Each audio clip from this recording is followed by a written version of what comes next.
Hey, it's Knox from the bunker. We're going to do another walkthrough today. Today we are going to do VulnNet on Try Hack Me. See it right there, VulnNet. There are several of these boxes in the VulnNet, I don't know, series, I guess you'd call, and they were created by a person named Skywaves. And by the way, Skywaves, if you're ever listening to this, I'd like to I've tried to find you on Twitter. I've tried to figure out who you are. You seem like a person I would get along with because this box is great. You see here the purpose of this challenge is to make use of more realistic techniques and include them into a single machine to practice your skills. So, real excited to be going through this box with you today. As we get started, you may see a little bit of movement down here in the bunker. It is because we have a new kitten named Cleo, and Cleo is walking around the desk, and she just knocked over one of my little. Oh, there she is. Just knocked over one of my little bobbleheads. You may see her walking around through the video, so don't be alarmed. It's just Cleo. So all right, so let's get started.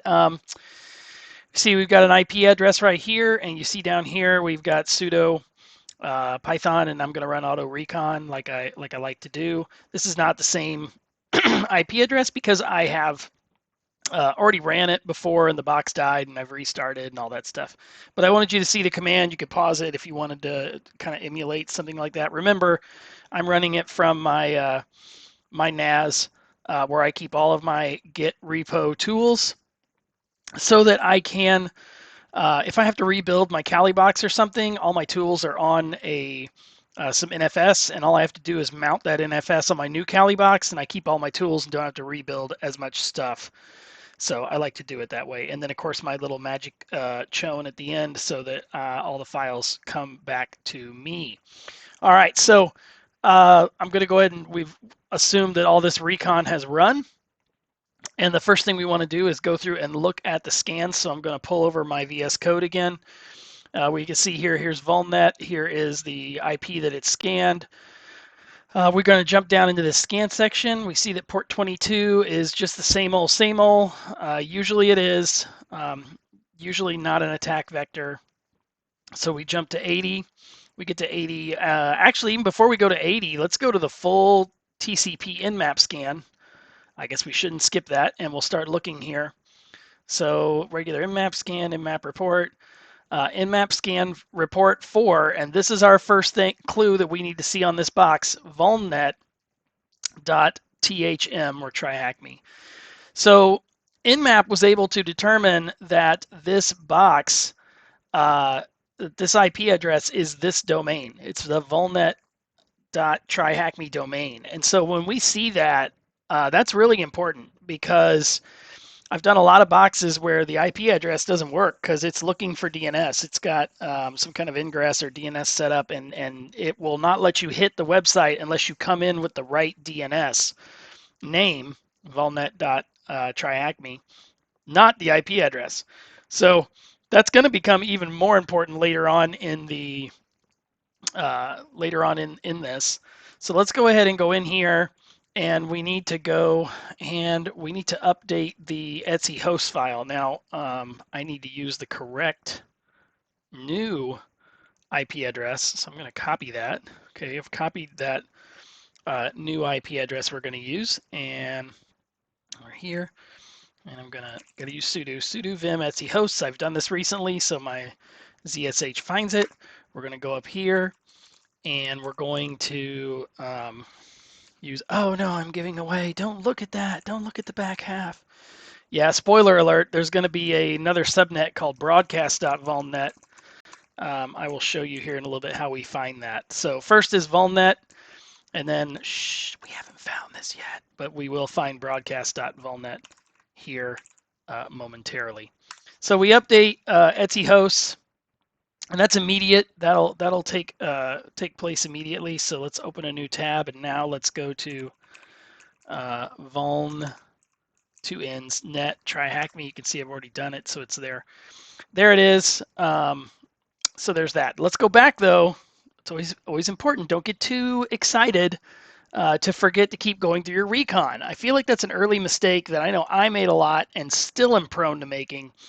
And that is that you start to see something that looks like a possible pathway and you just run at it as hard as you can instead of going through all your recon, taking note of various things you find, and then prioritizing them and starting to look for ways to break the box. We get excited because we see something and we're like, I know what that is. I know how to break that. I know how to, uh, exploit that thing. So we just jump on it and go, and we end up missing other things that we should be doing because we're not thoroughly going through everything. So let's not do that. Let's go back here. So we found this VulnNet. We looked through the rest of this. There's not really anything here. Remember, if you use auto recon now, would be the time to jump over here to make this a little wider so you can see it, to the actual in-map scan over here. It's going to remember, run a whole lot of scripts. So we're going to look through these scripts. We're going to see that we're running Apache, most likely on Ubuntu. So that's always good to know because we need to know which web server we're dealing with because that tells us like file paths we're looking for and features we're looking for, etc. No, it's not a Drupal site. That's what that is, Drupal enum. The title is Easy VulnNet. Couldn't get a dev framework. Headers, sitemap. Although it does, the sitemap's nice though because it says that it found some CSS, it found some images, it found a JS folder. So there's a JS folder with two files in it. So that might be interesting to look at. HTTP enum, which also came back with, again, here's a login. There's a login HTML, there's CSS, there's this JS. And then there's these, let's see, there's some more PHP version. Did it say couldn't find that? Yeah. And this always, when you get down here to the bottom, this last one is like the comments. And I love this comment one, but once you start finding comments in the CSS, those more than likely aren't going to be anything you care about because they're just CSS comments. Okay, so there's this JS folder, so let's keep that in mind. So let's move on to our curl here. So it curled the page, and it just looks like the VulnNet. We got you covered. Yep, plain old. That's the site. Woohoo! Let's go to our Durbuster and start looking around. Okay, so right on the very first line, we see that we got this strange JS index. And there's another one right here, JS index. So there's the two JS folder, JS files we need to look at. Those are interesting. And then this login. I want to see if this login is like something we can even hit from here. Login. Oh man. Login. Did I say PHP? I can't remember. Login HTML. I apologize. Coffee's still kicking in this morning. Okay, so the login, we can get to the login page from here. All right, but before we do that, let's check out these JS files. So if we just go to the directory, let's see if we can get a directory listing, JS, and there they are. They're right here. So we get both of these files, and I will go ahead. So I guess I'll show you something else here. If you open this in a new tab, it looks terrible. I mean, look at that. That looks terrible. You can't read that. So what I did is I took these and I copied them, and then I put them into my VS Code. Remember, I'm telling you, I love VS Code. I didn't name them correctly. I don't know why at the time I didn't. I just named them dumb and weird because at the time I was like, what the are these things? So if I go to this one, I don't know which one is which anymore because I named them dumb and weird. And remember, there are two, but it doesn't really matter. Their names are just weird random number strings anyway. So see how terrible that is? Copy it into VS Code as a .js file, and then you can right click and there's a format document. And look, now we can read it. I mean, granted, it's still like a lot of JavaScript gobbledygook, but at least now you can read this thing. So I would highly encourage This is another reason I really like using VS Code with just your hacking, right? Because it'll help you to be able to work on these boxes. So anyway, immediately what jumps out to me is right here, broadcast.vulnnet.tryhackme. So this is a subdomain. So you're not going to be able to get to this site unless you put it in your Etsy hosts, which we did. We had, and when we updated the Etsy hosts, and I'll pull this back over here and show you. When we get an Etsy hosts here is the IP address. We have the first vulnnet.tryhackme, and then you just leave a space and you put the second subdomain in because it's also going to this IP address. And the web server sees which DNS name you use to get to the IP address and will direct you to the right website. So you would never be able to hit this website from just the IP. You've got to put these DNS names in your Etsy host file, and then when you do that, you are able to go over back to your web browser, and we are able to do broadcast. Thank you, Google, for nothing. Can't tell you the number of times that happens when I'm working on a box. Broadcast.vulnnet.tryhackme. Did I type it right this time? There it is. All right. And so we find that over here, we've got a completely different app. It's called ClipBucket. So, but we're not done yet. Remember what we said. We can't jump ahead. I was like, oh man, I found this new subdomain, but then we like want to just jump right into it and start checking it out, and we can't do that. We haven't finished looking at the JavaScript yet. So let's just leave this tab open. Let's go back to our VS Code. Okay, so we found this, and if we scroll down, let's see if there's anything else to look. There it is again. So if you missed it the first time, there it is. All right, so dumb.js, that's just what I called it, has gleaned a new subdomain. So that's great. So let's see what's in weird.js, which is what I named the other one. And immediately, again, my eye goes to this. Again, if we were looking at that gobbledygook junk here, how would your eye ever find here? If we do because we know what we're looking for, we can do that. And there it is. See, there it is. Now I see it. But if we hadn't known to look for that, how would we have found that in that mess? That's why you do this. That's why you copy it over and get it. And by the way, sometimes the view source trick works. It's like, oh, well, I'll view page source, and then that'll clean it up and it'll format it. Nope, it's still terrible. And in fact, now it's kind of worse because now it's just one giant line that goes on forever. So that sucks. Nobody wants to do that. Okay, so back over here. So now we see this IP or DNS address has in it this referrer, right? And this immediately screams to me LFI, local file inclusion.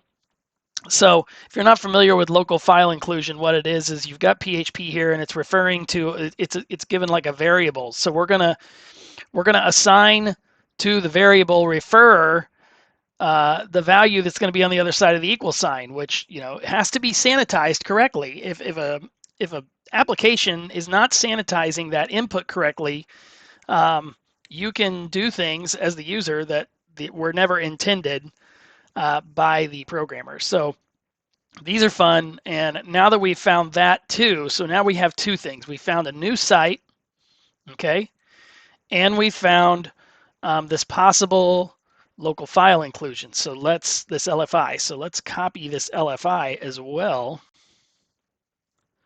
Okay, we're going to copy that.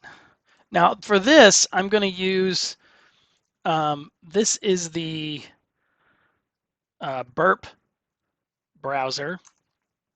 So let's copy that in here. And we're just going to go for broke, right? So let's just do the obvious thing you do when you're trying to do an LFI. We want to get Etsy password, okay? Now, before we hit enter on that, I'm going to pull Burp over here. Okay, so we got Burp. And by the way, Burp can be scary if you've never used it before. It can be really scary. Now, where you may say, where did I get that browser? I hit this open browser button right here. If you open browser, then it just gives you its browser. We're on the proxy tab. We want to click intercept on, okay? And then when we go over here, we actually, like hit enter, we have intercepted uh, the website, okay? So now I've intercepted it. Now what I want to do, whenever you have an LFI like this, you want to send this to what's called the repeater. See this tab over here, repeater? And the way you do that is you right click, and there is a keyboard shortcut. You can see here Control R, but I want to show you, you right click and you hit repeater. I remember watching some walkthroughs right when I first got started, and the people I was watching, bless their heart, they were trying, and I appreciate that they made walkthroughs, but they just were clicking through Burp so fast I had no idea how they were doing it. So I want to make sure you can see what I'm doing. All right, so we're in the repeater now, and we're gonna hit send.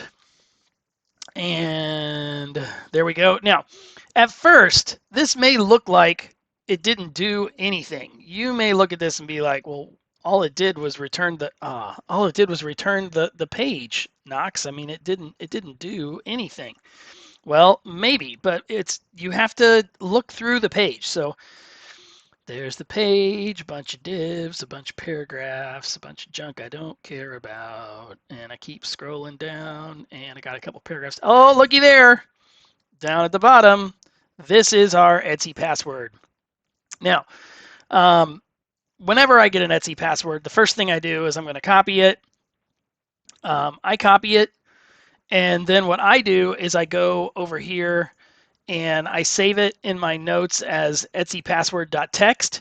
And then I wrote a tiny little script that one of these days I guess I'll show you, and I immediately run my little script against it, and it does two things. It takes and just rips out the usernames that actually have, as best as I can tell, real users with like an actual bash shell. And then I make the second file that actually just extracts the line with real users. Because if we look at the list, there's always all these little system ones with no login sync, no login, or bin false, things like that. I like this one. Whoopsie. So there you go. So we've got the users now. Let's look at it again. So the users we found were root and server management. So that's the other username. Notice it's got a high ID. One of the things that I have heard and noticed, I need to verify this, is that when you see anything like above 1,000 or above, it was created by a person or a program after the installation of the OS, and that if it is under, if the user ID is under, like down in the hundreds like this, it was created by the OS. So interesting. I need to do a little more research on exactly how that works, because that seems to hold up and be a fairly accurate thing. So, all right, we've found Etsy password, and we have found a new subdomain. So now let's go back. So we know we have LFI. We could keep doing more LFI, by the way. We could, one of my favorite ones too is we did Etsy password. Let's do Etsy issue. If you do Etsy issue, and then we send, now this one's going to be a lot smaller, so you got to keep your eyes open. So we know it was all the way down at the bottom, so we scroll all the way down to the bottom, and here is the answer to our Etsy issue. So Etsy issue says that we're running Ubuntu 18.04 LTS. That's what you run Etsy issue for, because it'll usually tell you the exact operating system, especially if you're doing an Ubuntu system of some kind. So we know we've got LFI. It's not going to work on everything. We're only going to be able to get certain files, but we've had luck with those two. We're not even quite sure what we need to be looking for yet, although we do know we're on an Apache machine, so we can start thinking about that. Okay, so now we'll turn our attention to this clip bucket thing, and we'll see here that in the clip bucket, there's a login. Don't know much about it. We could immediately do a search exploit on this guy. and see, you know, what search exploit, clip bucket, and wow, there's a lot of this. This is a terrible application. No, I'm just kidding. There's all kinds of stuff, but we don't know what version we're on right now. So we need to figure out the version of clip bucket.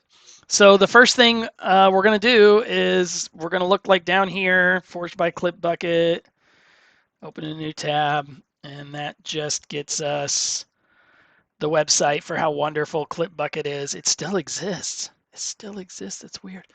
Um, and then we go to page source, view page source.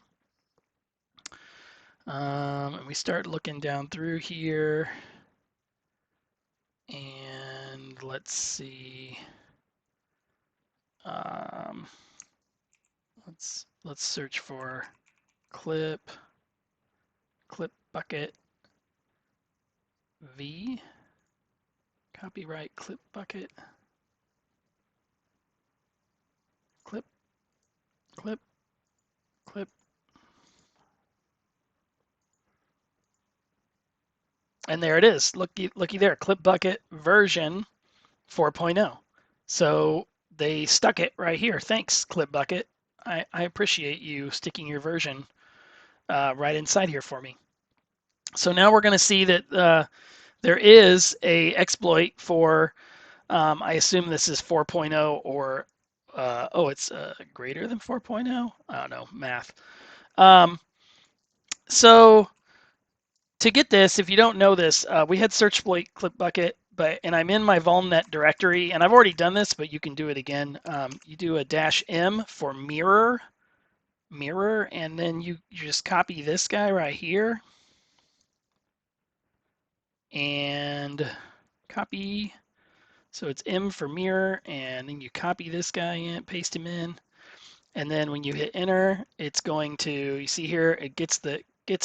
There's the URL too, if you wanted to actually go to the website and look at it on exploitdb.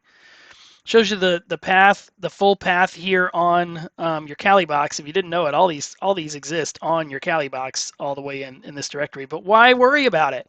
It says overwrite because yeah, sure. But it's going to copy it right here. So you can see right here this 44.250.txt. That's it. And it copied it right to the directory that you're in. You just got to make sure you're in the right directory where you want it to copy. But that search exploit M is really nice. Okay, so looking at that, let's see what it says we can do. Oh, and actually, even before we do that, let's do one more thing. Let's go back over here, and our VulnNet. Remember our actual login for this guy. Oh, the login button's not. Oh, I've still got my burp on. I apologize. My burp is still. So if this is another thing, if you're ever to have this happen, my proxy's still on, so I turn my intercept off, and then should be able to get that in here. There we go.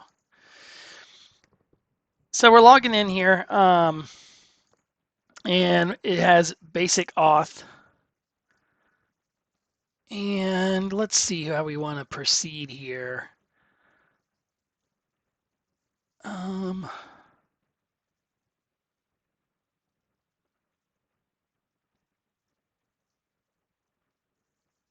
Okay, I know what we want to do. We had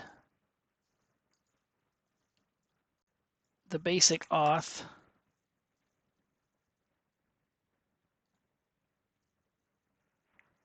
Yeah, so here's our sign in. It's got some basic auth, and we can find that out by viewing the page source. And I'm pretty sure when we look at the page source here, it says it does not say basic auth there.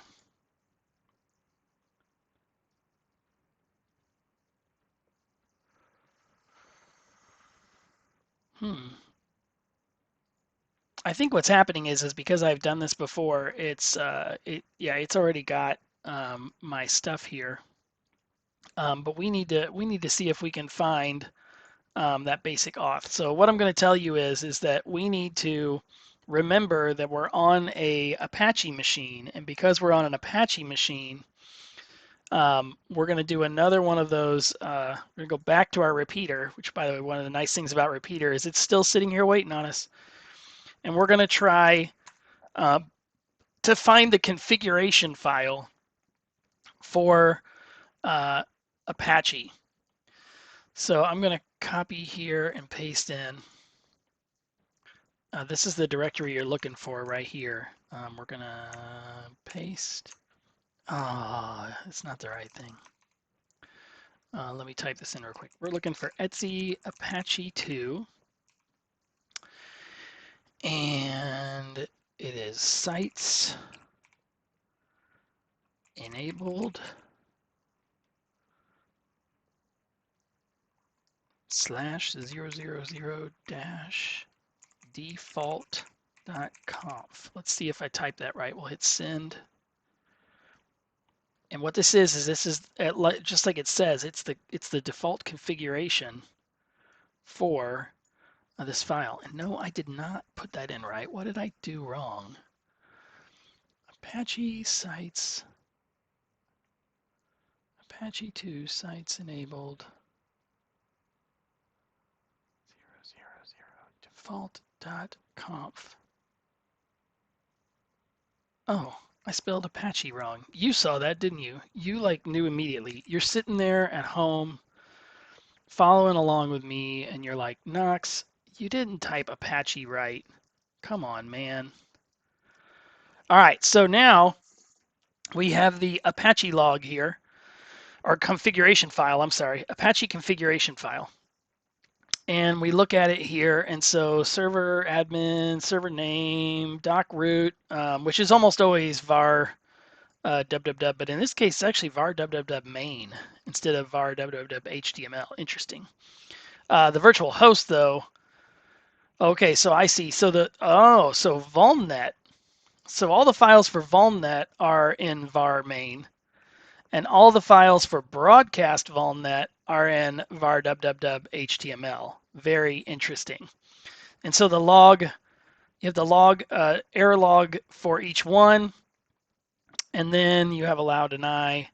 But then see down here, basic auth and restricted content. And it says that the auth file is in Etsy Apache 2 HT password file. So we're going to copy this guy and see if we can get this file. This is what you came for. This is the good stuff. All right, so now we're going to paste this guy in and we're going to send. We scroll all the way down and look at that. We get a hash. Okay, so we have developers and we have a hash.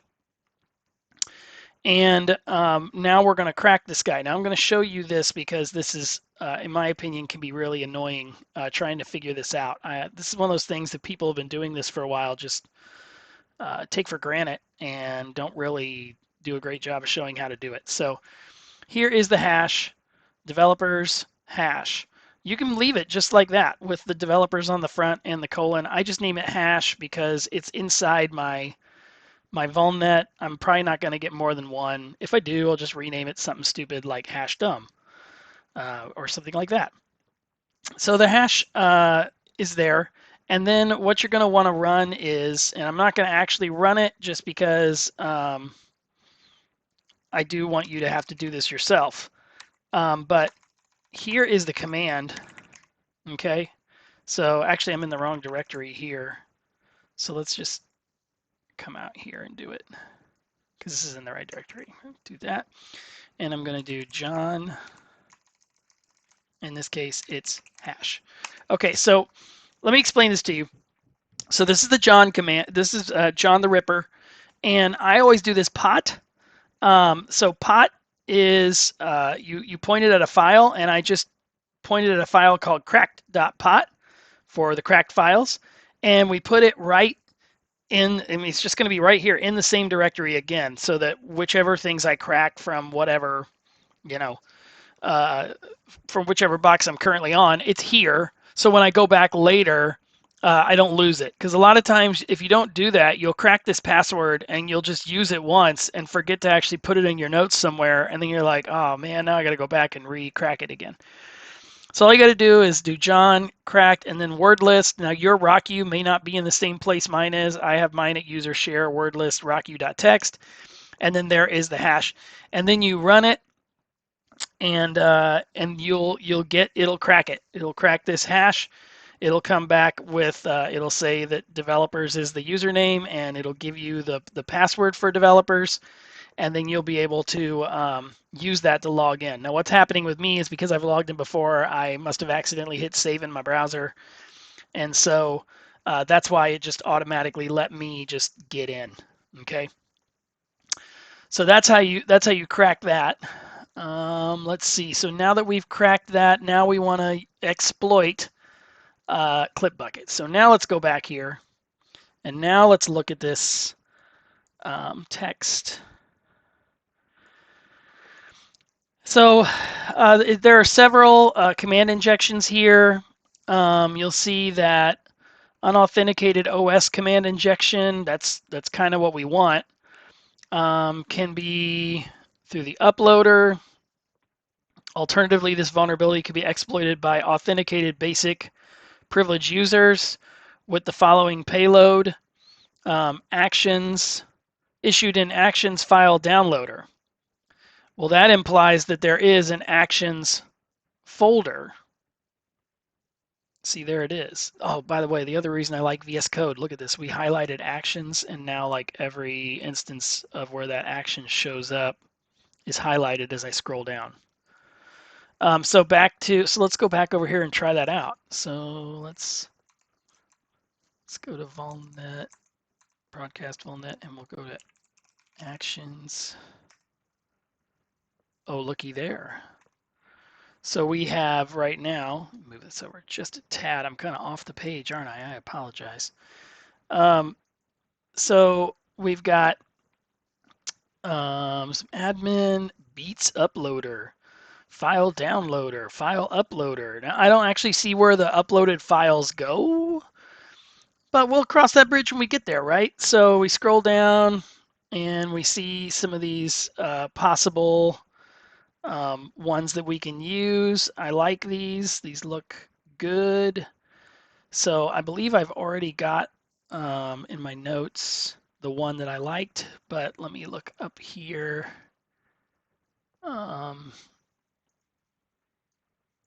Yes, we're gonna try. I don't even know what the difference between these two is. Oh, there's the Beats uploader and let's do the Beats uploader. Okay, so we're gonna copy this guy. Copy. And we're gonna, now what I've already done here, let me show you. I have we're gonna be uploading a reverse shell. So if you've never done this before, you're uploading a reverse shell, a PHP reverse shell. And I've already saved one in this directory called Try Hack Me Shell. And the reason I call it Try Hack Me Shell is because it's hard coded with my IP address for Try Hack Me and my LEET port that I want to connect on, which reminds me, let's go ahead and before we forget, I also cannot tell you the number of times I run the exploit and forget that I have not actually started the listener, and that is sad. Also, last time it looks like I used 888, but now I'm going to use 1337. So I remember I like to use RL wrap to also create a log of all the commands I used while I was on the machine, and then I've got netcat set up, and oh, address is already in use. What the frick? Okay, so we'll do 31337. Let's try that. Okay, and then I just need to update my script to be 31337. Let's make sure it saves. Save.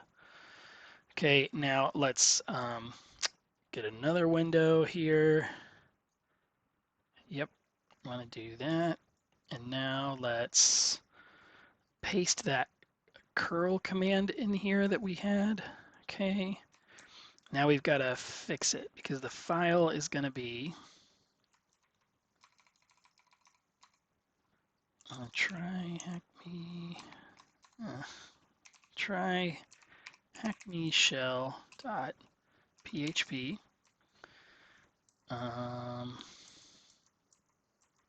pup upload plup upload one. I don't know what that is, but we're going to leave that alone. Name, we're going to rename it shell.php,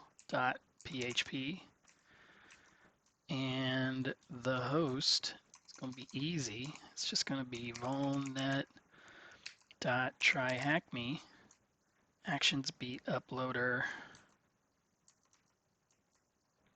I don't know what's that bottom line? Oh, did it do it in 2 lines? What did it do? Oh, that's so weird. Let me go back over here. Just take a look at that. Sometimes I feel like there's a real art form to trying to sometimes decipher exactly what they're wanting you to do in these when they give you, they're like, here's my proof of concept that I really didn't try very hard to get set up. I just threw it out there. Good luck. I mean, granted, that's kind of what it is, right? If it was easy, everybody'd be doing it. Okay, let's go back to my thing and just try it like that.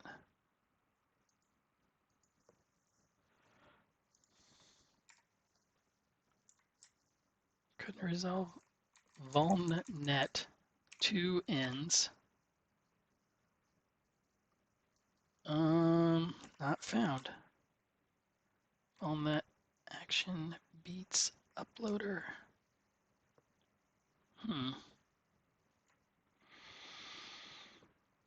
Let me try something else here. Put this guy off to the side. Gonna go here. And we're gonna grab the, oh, that's what I forgot. All right, copy.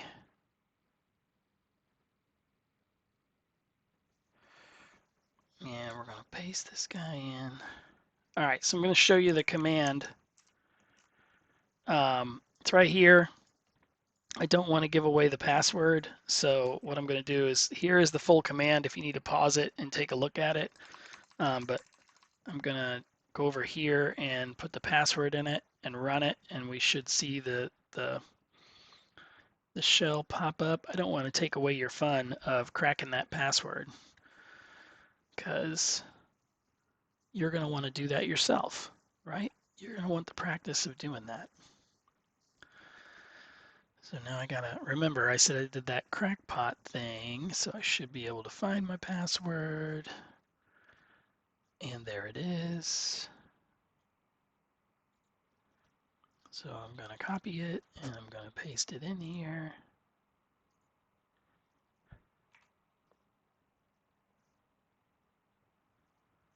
Okay. And so now it says that it worked, and it says that it uploaded it. And look, now there's an upload directory. So I'm glad I didn't fret and worry about whether we actually had a, whether we actually had a place to upload it or not. So there's the file. So then remember, we got a listener down here. We're going to click on this, and there we go. Boom. We just popped a shell on this puppy. Oh my gosh, that took entirely too long. This is a long box. But you're learning a lot, right? We've literally done LFI. We've done password cracking. We've done subdomains. This box has so much stuff packed in it, and that's why it takes a long time to break, because there's just a lot of techniques and skills that you get to practice with this box. So, I know that's a pain, but hey, we're learning a lot on here, and if you're still on here with me, You are a trooper. You deserve to get yourself a nice cup of coffee and just bask in the pride of knowing that, you know, you're doing a great job and learning great things. Okay, so now I'm going to copy. Oh, let's do a little which here. Which Python 3? Well, it's user bin Python 3. All right, so let's copy this guy and we'll make our shell better. Better shell. Paste. Okay, better shell. All right, a couple other things I like. I stole this, I think, from Siren on OSCP. She has great walkthroughs. She kind of makes me feel dumb every time I watch her, but I learn a lot. So what this does is this updates your path variable to like all the expected paths where things may be in most Linux most Linux distributions. That's the word I'm looking for. And then this is mine. This little one-liner here I like. I made this little one-liner so that I can, in a box, paste this little guy and get like some immediate information on the box that I just jumped on. So we're going to paste it in. And what it does is I have it starting with the little lines right here. I have it look for a lot of different things that are nice to have. So it does not have Python 2 because it looks for Python 2 and it's not here. It has Python 3, Perl, wget, curl, netcat. We are the www data user. We're running a 64-bit version of Bash. That's important. It's also important to know your Bash version because some of the tools like LSE and linps require a certain version of Bash to be able to run properly. So if you get a box that's just really stinking old, sometimes your tools like LSE or linps won't even run on them. And then you're just on your own. You've got to just keep looking around for things. Then I run things like etc issue, etc release, and that gets me to it's Ubuntu 18.04, it's Bionic, and etc. So now we have made it. We are the www user. We're going to look around in here and see what we can find. And we're going to go ahead and my favorite place to, so first thing I want to do is go to home though, because you always want to go to home and you want to see if you can look around. Oh, by the way, my LL command was part of one that up here I tag on alias LL because I've got to have my LL command for ls tac LAH or I will go insane. So there's that. Let's look at the permissions again. Remember, D stands for directory. These first three are for the actual user, meaning the owner. So like server management has read, write, and execute on their own on this file. Root has read, write, and execute. This is the group. So the group is right here, server management. And then everybody else. Like what does everybody else have? Well, I can't read. It doesn't look like I can read server management. So if I try to change directory into server management, yeah, I get a permission denied, right? Because you can see right there, like I have, that's the global, that's the world. Now what's funny is root actually has read. So can I change directory to root? No. Can I ls root since I can read it? No. All right, well, whatever. The point is that we can't get in those. So let's go to var, or not var, excuse me, temp, because temp is always read. See, you can see here, by the way, if you never knew this, the dot right here, when you do an ls, the dot represents the current directory you're in, right? So the current directory we're in is temp, and it is a directory, and it is read, write, executable by all. So if you never knew what the dot was, and then the dot is the directory below it, which is just slash, and slash is owned by root. So if you didn't know what the dot and the dot were, now you do. This is what you stay for, little tidbits like that. So now we're going to wget, and I keep Python, a little Python web server running back on my Kali box all the time so that I can easily copy from my Kali box over here. And so they left wget, so we're just going to copy LSE over here. And then, by the way, if you want to know more about where to get LSE, I will put a link to the actual like written walkthrough for this box because I have a written walkthrough as well. And I have links to things like LSE and the other tools that I've mentioned in here. So now we're going to chmod plus x lse.sh. And now we're going to run it. LSE. Now what I always forget when I run LSE is that it expects a flag. Now if I run it like this, it'll run, no problem. But the amount of information you're getting is small. So I always forget. I need to put in here tac L1 for log level 1. So now I run it at log level 1. It always asks you if you know the password for the current user. Well, I don't because I just got a reverse shell because I'm a sneaky exploiter. So I run that and then now it starts. So I'm going to scroll up a little here so it doesn't just like keep jumping on us. All right. As we expected, www data, user ID is 33, VulnNet, and this is the, you see it says Linux here, this is the kernel version. Architecture, it's x86 64-bit Ubuntu. Okay, so go down here, here's the two users that we already found, path variables, binaries with the SUID bit. Yes, but what you really are looking for is uncommon SUID binaries. There aren't any on this machine, so we're not doing that. Useful binaries, curl, dig, netcat, wget. We already found most of those because of our little extra script we did. We have here, can I read any backup? And yes, we can. We have read permission on server management SSH backup. Well, that's nice. There might be an SSH ID inside this little puppy. So we're going to copy at least the directory here and keep going. All right, so we got that. We got cron jobs. Cron jobs are annoying. You got to look real close because a lot of them are just standard ones that are on a box, but this one does have one here. It has etc cron every 2 minutes. It looks like that's every 2 minutes. Every 2 minutes, it's going to run var opt backup server.sh. So we need to remember that too. It's being run by root.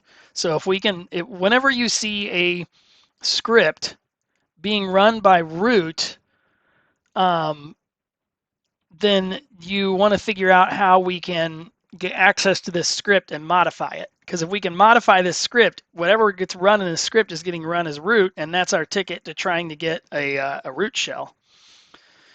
So let's come down here. Looks like a MySQL is running internally only. Always important to look at these services listening only inside the local host. We're not going to use it this time, but if I didn't already know how to break this box, I'd be interested in trying to see if we can get into the MySQL server and get any more information. This is the file we already found, the HTTP password file, and there is the hash we already found and cracked. That's how we got on the box, or at least got into the site and then exploited it. So, all right, so we're going to change directory here to the, oh, I messed up and did that thing where I didn't use the right keystroke. All right, there we go. So now we're in backups. We're going to list the backups out, and we see the SSH backup is right there. Let's see if we can extract this guy. So we're going to do tar xvf SSH backup. Oh, I don't have tab completion. Backup dot tar dot gzig. And it will not. It says permission denied. It's really strange. Like it'll try to untar it, extract it, and we see that inside is an ID RSA, which is what we want. So that's the private key that we want to try to be able to SSH in as server management, but it won't work. So what I did is I used, since this machine has Python 3 on it, we can use this command that I'm going to paste in here. Paste. Oh, no, that's not right because I'm trying to paste from a different machine. Python 3 M for module HTTP server, and we want to run it on port 8000. And if we do that, we are able to open a server. So now we have opened a little temporary HTTP server on this box, serving on port 8000. And if we go here to New tab and we type in vulnnet.html and we put it on port 8000, maybe it'll work, maybe it won't. vulnnet.tryhackme 8000. There we go. Actually, we could download any of these now because we've made the HTTP server inside here and turned this into a directory listing. So you can see because of the color of this one, I have already downloaded this one, but just to show you again, I can download it. Yeah, and I can hit save. So I downloaded this guy, and then once I downloaded him, I extracted him on my machine. So if we look here in the vulnnet folder, you'll see that I should have this guy right there, ssh backup tar.gz. So obviously I can't open that. And now in this case, what we're going to want to do is you're going to want to use a different command that's already on your Kali box, ssh to John. And then we want to do the, why is it not auto-filling? It doesn't matter. ID RSA, because that's the name of the file. Here it is. This is where I extracted it because the untar does work. So you just extract it in this in your folder. There's ID.RSA, and then I pipe it into ID RSA RSA.hash. It doesn't have to be that name. You could have named it Rainbow Unicorn. It doesn't matter. So you do that, and it does it. Now if we look at the ID RSA hash, there it is. And now this is the actual hash. So John needs to crack it. Now you don't have to do this every time. This could have just been a regular old ID RSA key, but this is a password protected. It's encrypted RSA key. So we have to have the encryption key. If it's not encrypted, you can just SSH straight in with it, and it's not a big deal. But we have to have the actual key to be able to get in with it. So we got to crack it. So then after you crack that, then now you have to do John on the ID RSA .hash file, and then you would run the same John command you used earlier, except now you would use it on RSA .hash. Okay. All right. So, and then from there, let me see. I've got the password for this guy. Yeah, I'm going to copy the password because I'm going to get, now we're ready to SSH into this box. So once you get that password, now we're going to SSH in as the actual user, which will be nice because we're going to have an actual SSH. What am I trying to say? An actual SSH session. That's the word I'm looking for. Server management at, and again, because it's kind of nice because we've already done the Etsy host, we can just do this, it'll resolve. Okay, so we had to do -I for IDRSA. Don't forget, you got to chmod the IDRSA file to either 400 or 600, or you'll get an error from SSH. So we do this, yes, and we're going to paste the password. And boom, we are in. Now we're in as server management. So now what we have done is we have pivoted. We didn't privilege escalate. We pivoted. We went from being over here on this machine. Remember, we are the, if I can get up high enough here, we are the www user over here. So over here, we're www data, right? But now we have, yeah, we're www data over here, but now we have pivoted and now we are server management. So we're a real user with a real session now. So now if we remember there was that cron job, and we can go over here and find that again so we don't have to run LSE again. So that cron job was running at var opt backup. So var opt backup.ssh. Copy. So let's let's just change to var opt. Okay, there it is. Now, see, as you can see here, we only have read only. So we can't actually modify this file. It is read only, but we can read it. So let's do that. So let's cat backup. Okay. So when we cat this file, we see that it's running, it's a bash script, where to back up to. It's the destination is var backups. That's this directory over here that we've already been able to get to. What does it do? It changes directory to server management documents.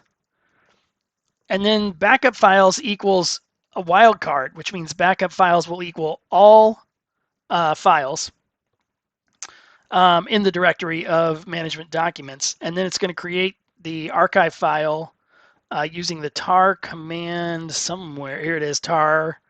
So it's going to create it. So now what immediately I think about the fact that it's going to do all the files in this directory and that it's using tar, and that feels really dangerous. So there's a great site out there, and let me grab the link here, and we're going to go to it and actually look at it. So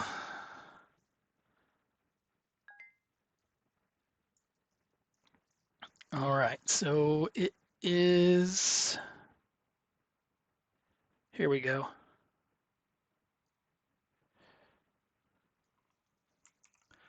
So let's go here. This is GTFO bins. So GTFO bins and then search for tar. And when you get here, we're looking at how we can exploit the tar command. Okay.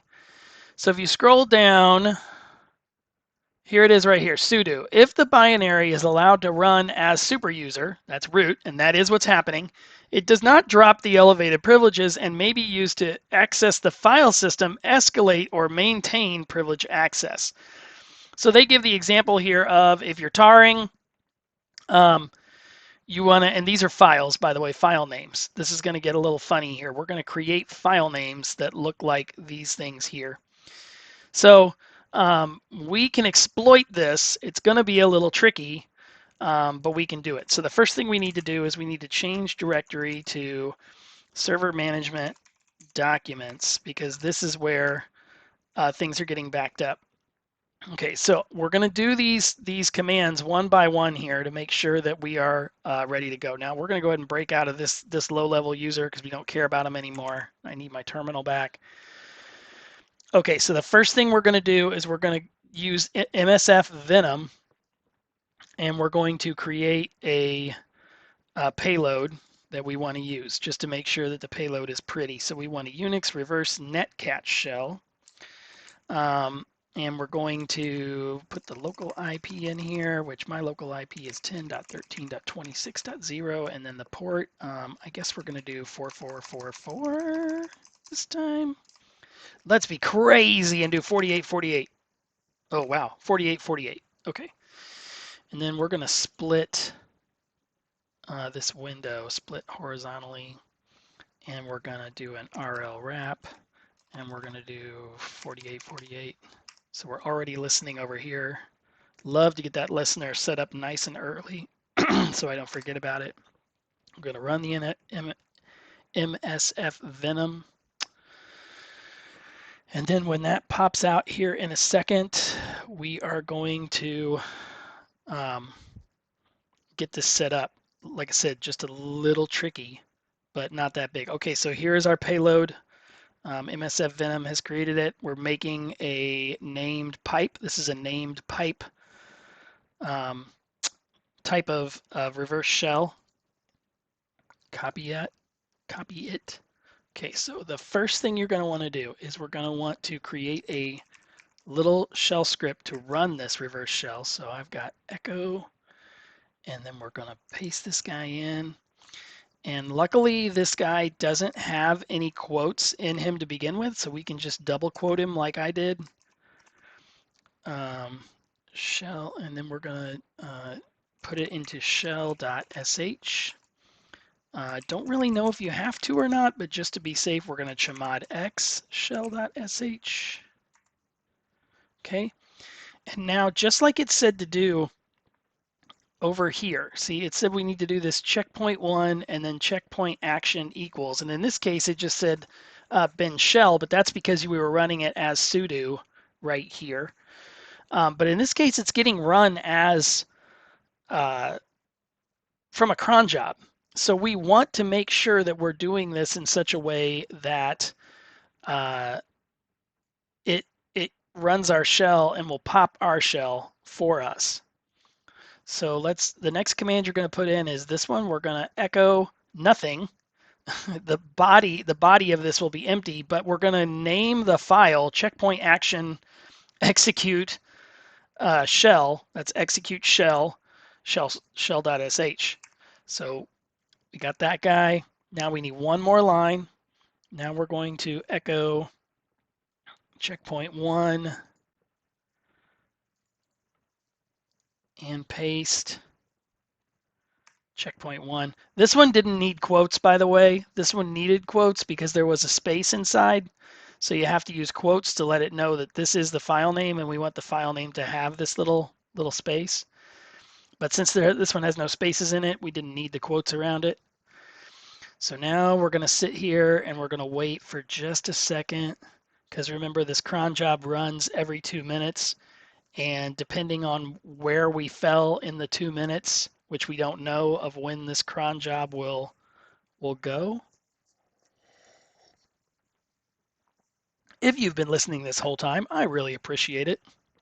Maybe like throw a comment down there that says, hey Knox, I made it all the way to the bitter end listening to you. Man, that'd be encouraging. I enjoy making these, and I just hope you're learning from it.